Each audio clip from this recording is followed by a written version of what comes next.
اللہ دلال چینل کو سبسکرائب کریں اور گھنٹی کے بیل آئیکن کو دبانا نہ بھولیں اور ایسی مزید ویڈیو دیکھنے کے لیے ہماری چینل کو سبسکرائب کریں۔ الحمد لله وحده والصلاة والسلام على من لا نبي بعده وعلى آله وأصحابه وأتباعه الذين اتبعوا هديه. أما بعد فأعوذ بالله من الشيطان الرجيم. بسم الله الرحمن الرحيم. اقرأ باسم ربك الذي خلق خلق الإنسان من علق. اقرأ وربك الأكرم الذي علم بالقلم علم الإنسان ما لم يعلم. صدق الله العظيم. زمانہ کہتا ہے تعلیم حق چھوڑ دے، زمانہ کہتا ہے تعلیم حق چھوڑ دے، خودی کی روشنی کو بے شک توڑ دے، مگر یہ علم کا ہی نور ہے اے بشر، مگر یہ علم کا ہی نور ہے اے بشر جو جہل کے اندھیروں کو روشن کر دے۔ سامعین کرام، حاضرین مجلس، اسلام نے کبھی علم و تحقیق سے عداوت نہیں رکھی، بلکہ لوگوں کو دنیا کی مخفی حقیقتوں میں غور و فکر اور تدبر کی دعوت دی ہے۔ رسول اللہ صلی اللہ علیہ وسلم جب اس دنیا میں تشریف لائے تب یہ دنیا ہر طرح کی برائیوں کی آماج گاہ تھی، کوئی برائی ایسی نہ تھی جو عرب کے سامان میں نہ پائی جاتی ہو، لوگوں کی نہ جان محفوظ تھی نہ مال اور نہ عزت و آبرو، ظلم و جور کی کوئی حد نہ تھی، سماج کے تمام فیصلے جس کی لاٹھی اس کے اصول پر ہوا کرتے تھے۔ مذہبی پہلو سے دیکھے تو بدترین شرک عام تھا، عرب سے لے کر چین تک کی پوری مشرق کی دنیا علانیہ شرک میں مبتلا تھی۔ سلطنت روم کا مذہب تو عیسائیت تھا، لیکن یہاں بھی توحید کے پردے میں شرک ہی کی حکمرانی تھی، ایک خدا کے بجائے 3 افراد پر مشتمل خدا کا کنبہ تشکیل پا چکا تھا، ان سب کی پرستش کی جاتی تھی۔ ان حالات میں آپ صلی اللہ علیہ وسلم کی ولادت باسعادت ہوئی۔ جب عمر مبارک 40 سال ہوئی تو نبوت کا تاج سر مبارک پر رکھا گیا۔ بظاہر یہ خیال ہوتا ہے کہ ان حالات میں جو سب سے پہلی وحی نازل ہوتی وہ اصلاح عقیدہ کے پہلو سے توحید کے اثبات اور شرک کے رد میں ہوتی، یا انسانی نقطۂ نظر سے ایسی آیت ہوتی جس میں ظلم و جور سے منع کیا گیا ہوتا اور انسانی اخوت و ہمدردی اور محبت و مروت کی طرف دعوت دی گئی ہوتی، یا سماجی اصلاح سے متعلق کوئی آیت ہوتی جس میں بے شرمی اور بے حیائی سے روکا گیا ہوتا۔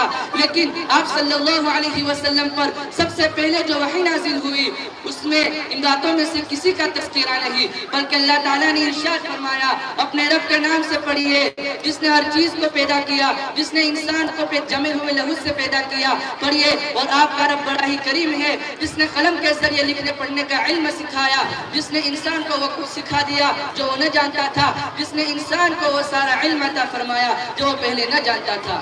یعنی سب سے پہلے اللہ تعالیٰ نے تعلیم اور پڑھنے کی طرف متوجہ فرمایا، اس لیے کہ علم کی مثال روشنی کسی ہے، اگر کسی اندھیرے کمرے میں سانپ بھی ہو، بچھو بھی اور دوسرے تکلیف دہ کیڑے مکوڑے بھی ہو اور آپ ان سب کو مارنے اور بھگانے کے لیے الگ الگ محنت کریں تو وقت بھی ضائع ہوگا اور شاید کامیابی بھی نہ ہو، لیکن اگر آپ ایک چراغ جلا کر رکھ دیں تو خود بخود یہ کیڑے مکوڑے اپنا بسیرا اٹھا لیں گے، کیونکہ تاریکی ہی ان کی پناہ گاہ ہے۔ یہی کیفیت انسانی سماج میں علم کی ہے۔ معاشرت و اخلاق، عقیدہ و عمل کی تمام برائیاں جہالت کا ہی نتیجہ ہے، جہالت کی تاریکی ہی میں تمام مفاسد پرورش پاتے ہیں۔